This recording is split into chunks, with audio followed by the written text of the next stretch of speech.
આમોદ તાલુકા પંચાયતમાં વહીવટી તંત્રને શરમમાં મૂકે તેવી ગંભીર ઘટના સામે આવી હતી, જેમાં કારોબારી અધ્યક્ષ અમીષાબેન પટેલના પતિ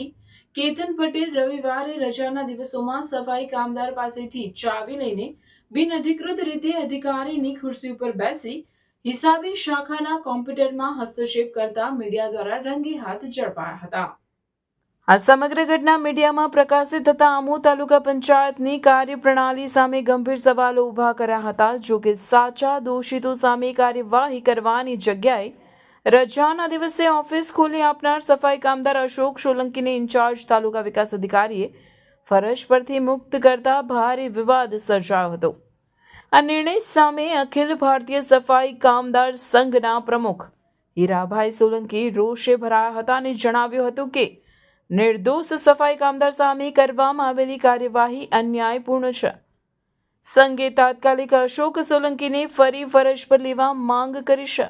નહીં તો ટીડીઓ અને ડીડીઓ સામે એટ્રોસિટી કલમ હેઠળ એફઆઈઆર કરવાની ચેતવણી આપી છે। આ બાબતે ઇન્ચાર્જ તાલુકા વિકાસ અધિકારીએ જણાવ્યું હતું કે પંચાયત ધારા મુજબ પંચાયત ધારાની પદાધિકારીની જે ગેરલાયકાતો છે તે અંગે જિલ્લા વિકાસ અધિકારીને રિપોર્ટ કરી દેવામાં આવ્યો છે। હવે જિલ્લા પંચાયત તરફથી આગળની કાર્યવાહી હાથ ધરવામાં આવશે। તારીખ 5/1/2026ના રોજ તાલુકા પંચાયત કાર્યાલયની અંદર સફાઈ કામદાર તરીકે ફરજ બજાવતો અશોકભાઈ ભૈલાલભાઈ સોલંકીને તાલુકા પંચાયતના કારોબારી અધ્યક્ષના પતિ શ્રી કેતનભાઈ પટેલ તેઓએ બહાર રોડ પર ગાડી ઊભી રાખી અને તેમને બૂમ પાડી, પરંતુ અશોકભાઈ નહાવા બેઠેલા તો એમના પુત્ર આવીને સાંભળ્યું તો એમના પુત્રને એવું કહે છે કે ભાઈ તાલુકા પંચાયત ચાવી લ્યાલ, મને તો લોક ખોલી આલ કહે તો પેલા ભાઈએ ના પાડ્યું છોકરાએ કે સાહેબ આજે રવિવાર છે હું કેવી રીતના ખોલું, કે તું તારી માટે તું બધો નેતા ના બને, તું મને કાયદો ના શીખવાડ કે અમારા અંગત કામ છે એના માટે અમારે તારું ખોલવું છે, તું તારું ખોલી આલ કે નહીં તો કે તને પાછે એમ બોલે કે તું તારી ઓકાત મેં તમારી ઓકાત શું છે, તારી કાસ્ટ શું છે, તારી જાતિ શું છે,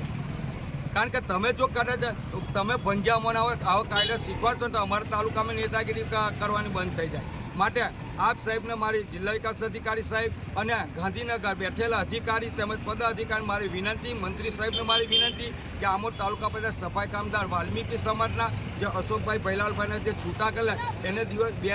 બે મે જો કામ પર લેવામાં નહીં આવે તો ના છૂટ્યા મારે આમોદ તાલુકા પંચાયત કાર્યાલય સામે હડતાલ પર જવાની ફરજ પડશે અને ના છૂટ્યા મારે એફઆઈઆર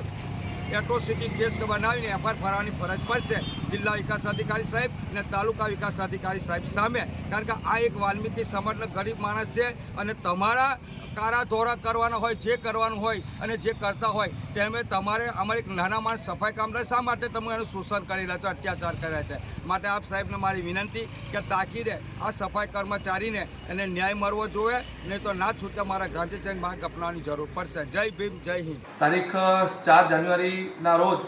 એટલે રવિવારના રોજ મને આપણા એક પત્રકાર મિત્ર દ્વારા એક વિડીયો મને વોટ્સએપમાં મોકલવામાં આવેલો હતો, જેમાં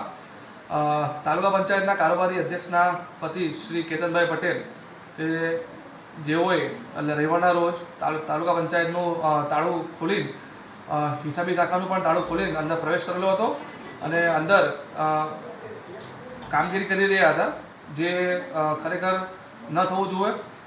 સરકારશ્રીના નિયમો પ્રમાણે આપણે રવિવારે જો કચેરી ખોલવાની થાય તો કચેરીના વડાની એટલે કે મારી પૂર્વ મંજૂરી લેવી પડે। હવે આ એક ગંભીર બાબત છે અને ગંભીર બાબતમાં સૌપ્રથમ તો તાલુકા પંચાયતના જે સ્વીપરની કામગીરી કરે છે, જેઓ તાલુકા પંચાયત સાફ સફાઈનું કામ કરે છે અને એમને ચાવીની કસ્ટડી આપવામાં આવેલી હતી, તેઓ પ્રાથમિક દ્રષ્ટિએ આમાં કે જવાબદાર જણાય છે। સાથે સાથે કેતનભાઈ જે ચેમ્બરમાં ગયા હતા એ હિસાબી શાખા હતી, એટલે હિસાબી શાખાના જે શાખાધિકારી છે મુકેશભાઈ ડાભી, જે ડેપ્યુટી એકાઉન્ટન્ટ તરીકે તાલુકા પંચાયતમાં ફરજ બજાવે છે,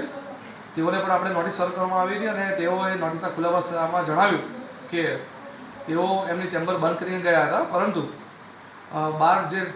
કોમન ચાવીનો જે ગુચ્છો લટકાડેલો હોય એમાંથી ચાવીથી લોક ખોલીને આપણે હિસાબી શાખાની કામગીરી કરી રહ્યા હતા। આ સાથે સાથે આપણે પંચાયત ધારાની કલમ 1993ની કલમ 30 અન્વયે જે પંચાયત પદાધિકારીની ગેરલાયકાતો છે એ સંદર્ભમાં માનનીય જિલ્લા વિકાસ અધિકારી સાહેબને પણ રિપોર્ટ કરવામાં આવ્યો છે। રિપોર્ટ જસ્ટ ગઈકાલે જ સાદર કરવામાં આવ્યો છે। હવે આગળની જે કાર્યવાહી છે એ જિલ્લા પંચાયત કક્ષાએથી જે હમણાં લેટેસ્ટ ગેઝેટ બહાર પડ્યું છે કે જેમાં પંચાયતના પદાધિકારી શ્રી વિરુદ્ધ જે ડીડીઓ સાહેબના પાવર છે એ અંતર્ગત ચોક્કસ અહીંયા કાર્યવાહી કરવામાં આવશે।